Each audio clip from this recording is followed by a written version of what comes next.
that is talking about the metaverse. And what the metaverse is, a 3D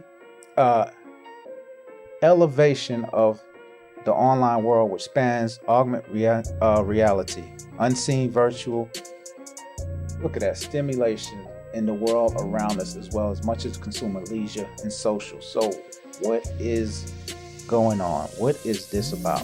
And why am I showing you all of this? I want you to understand that something is changing. And let me bring up this other one, because the social media that we always see and we always read, we know, we always see, and we say, okay, we're going on social media, and what we do, we go on Facebook.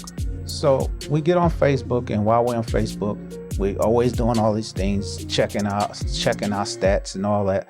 And now we come to find out that the thing about that is, with the social media, Mark Zuckerberg turns and changes, and I'm going to show you who he is too, changes himself and his company from Facebook to Meta. And I know a lot of people wonder why it was called Meta. Meta means to after, or change after. And the reason why he is preparing to, let me show you, that's his avatar of himself, have a virtual world. And with this virtual world, it shows you everything going on, and you can live in this virtual world, and they call it a metaverse. And when you live in this virtual world, it shows you everything that's going on, and it's to the place where they're trying to make this so big and so popular that it'll take over to the point that people will lose reality or conscience of the real world. Conscious as in saying they don't know what's going on in the real world. They're going to be so engrossed with this metaverse that they can care less about the real world. Sounds weird, but it's going on right now, because there's people that walk and look down so long, drive and look down so long, that's in their phones, because they're in the world that's in their phone and not in the actual world for so long that they stick to things like this. So how is this going to happen? Bam. He can just figure a way to start selling product. And when he sells his product, it's going to come to a point where we just feel we have to buy it. Bam. That is a augmented reality headset. And I know that's looking kind of weird right now. And it's like, what is Pastor J talking about? What is Pastor J showing us? I am showing y'all what is going on in your present, so you won't miss it. Those two little things are what's used to hold as a controller to control your character. You put that headset on so you can actually see the virtual world, and you'll have that in your hand, and you're moving around and seeing everything.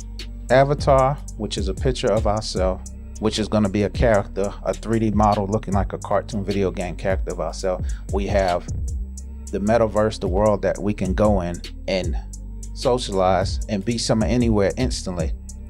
And then we have people that's backing it so this can go forward. Why am I saying all of this? Let me bring this up in scripture, because I want you to catch something real quick.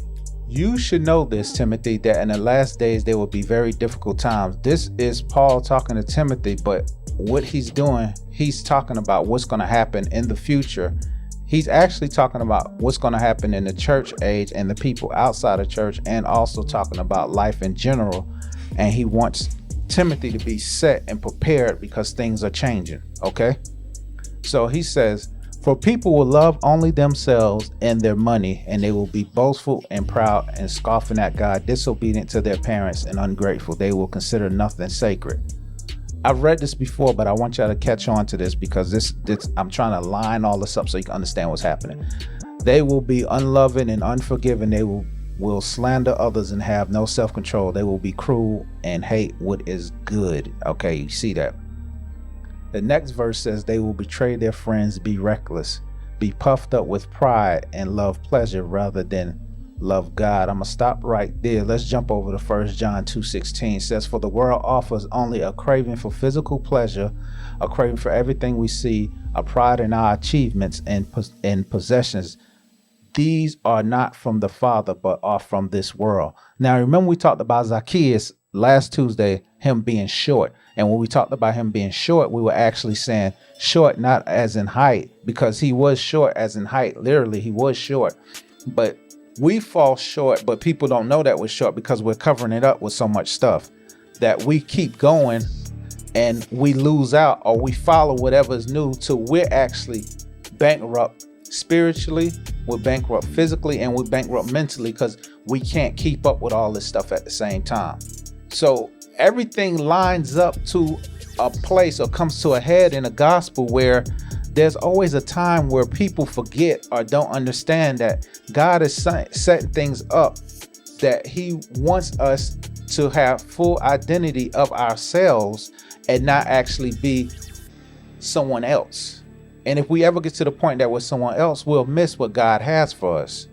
And we get to that point, if someone else we're following falls, or someone else we're following doing something we don't like, we fall because we would never got to the point that we knew who we were to start with.